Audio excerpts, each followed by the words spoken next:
regardez les cultures de la canne, ils le vendent aux usines de sucre, ils récupèrent la bagasse, ils cultivent de l'ensilage de maïs. Vous voyez là-bas l'ensilage, ils achètent du maïs sur place, ils le transforment. Voici la machine que vous avez vue là-bas. Voici la maïs achetée auprès des petits producteurs et des producteurs industriels. Ils récupèrent là-bas. Il y a une petite usine qui doit écraser le maïs. Voici plus ou moins la poudre de maïs. Cette poudre de maïs est encore là.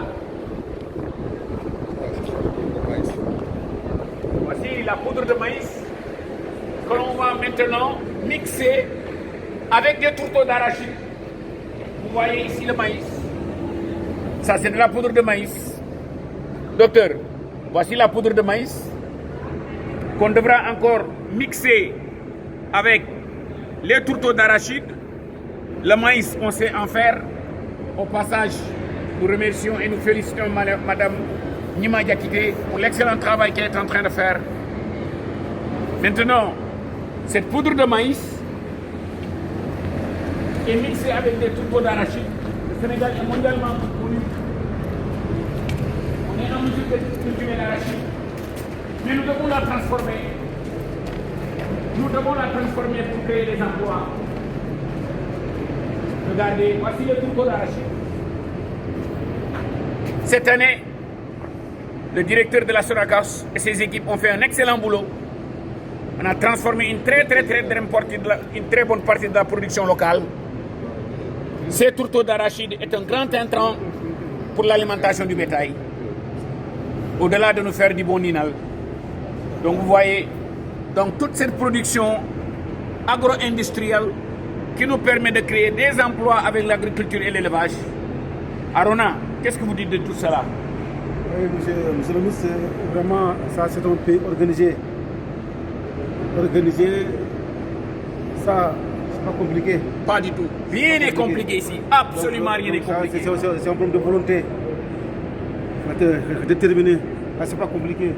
L'amélioration génétique, nous pouvons l'obtenir à partir de nos amis brésiliens. Ça veut dire que l'agriculture et l'élevage, c'est lié. C'est lié, c'est lié. C'est deux mamelles. Voilà, inséparable. Inséparable. En tout cas, aujourd'hui, ça, c'est l'agriculture. La maïs, c'est l'agriculture. On donne ça aux animaux. Donc il y a un lien. Donc il faut les séparer. À travers les coopératives agricoles communautaires, nous voulons accompagner l'agriculture familiale, nous voulons accompagner la jeunesse, nous voulons accompagner les femmes, nous voulons accompagner le pastoralisme pour leur permettre d'améliorer génétiquement leurs bovins, mais aussi de produire une alimentation. Docteur, qu'est-ce que vous en pensez dans tout ça? En tout cas, monsieur le ministre, on a du modèle. Oui, on a vu comment ça peut marcher. Docteur, je pense que ça peut marcher. Absolument. De toute façon, nous avons vu ce qui est fait en termes de rationnement. Tout est vraiment calculé, tout est paramétré. Et ça permet, en tout cas, en fonction des objectifs visés, d'atteindre ce qu'on va atteindre. Donc, ce qu'on va, la conduite, la génétique, l'alimentation, tout est paramétré, tout est planifié, tout est calculé et sur des bases vraiment très cohérentes. Donc, vraiment, comme on dit, bon, vraiment, on est en train de voir ce qu'il faut faire. Des maires, on a vu beaucoup de matériel, oui. On a vu des camions très intelligents. On verse les quantités, c'est le camion même qui te dit arrête, la quantité est suffisante. Des commentaires venant de votre part. Merci, monsieur le ministre. Comme nous pouvons le constater dans cette ferme, nous voyons du matériel adapté, mais également, d'après les informations qu'on a eues, c'est du matériel pas très cher, mais qui est adapté aux petits producteurs, au moins comme aux grands producteurs. Et c'est simple et réplicable.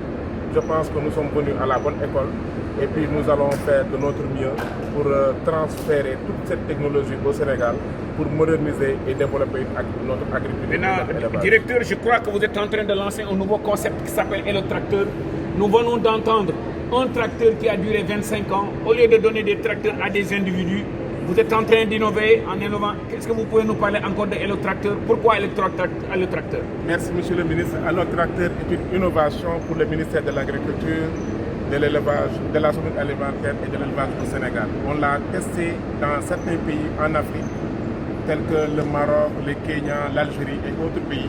Mais aujourd'hui, on a vu également ici au Brésil que c'est une approche qui marche bien. Donc aujourd'hui, nous, on se dit qu'on ne s'est pas trompé d'approche. Parce qu'au lieu de donner des tracteurs, par exemple, à des individus qui n'arrivent pas à les valoriser à moins de même 10%, parce qu'on connaît la charge de travail d'un tracteur moyen au niveau international qui tourne autour de 800 à 1000 heures. Et nous voyons véritablement au Sénégal, ça ne tourne même pas à moins de 200 heures ou bien 300 heures. Aujourd'hui, on a changé d'approche pour développer l'approche à nos tracteurs dans toutes les régions. De sorte que le petit producteur qui n'a pas les moyens de se doter d'un tracteur, mais qui a besoin du service agricole, on est en train de démocratiser ce service en permettant aux producteurs d'avoir les services d'un tracteur agricole et puis de tous les équipements. Donc c'est la révolution qu'on voudrait apporter pour cette campagne agricole. Donc avec l'impulsion de M. le ministre de l'Agriculture, de la Sécurité alimentaire et de l'élevage. Merci.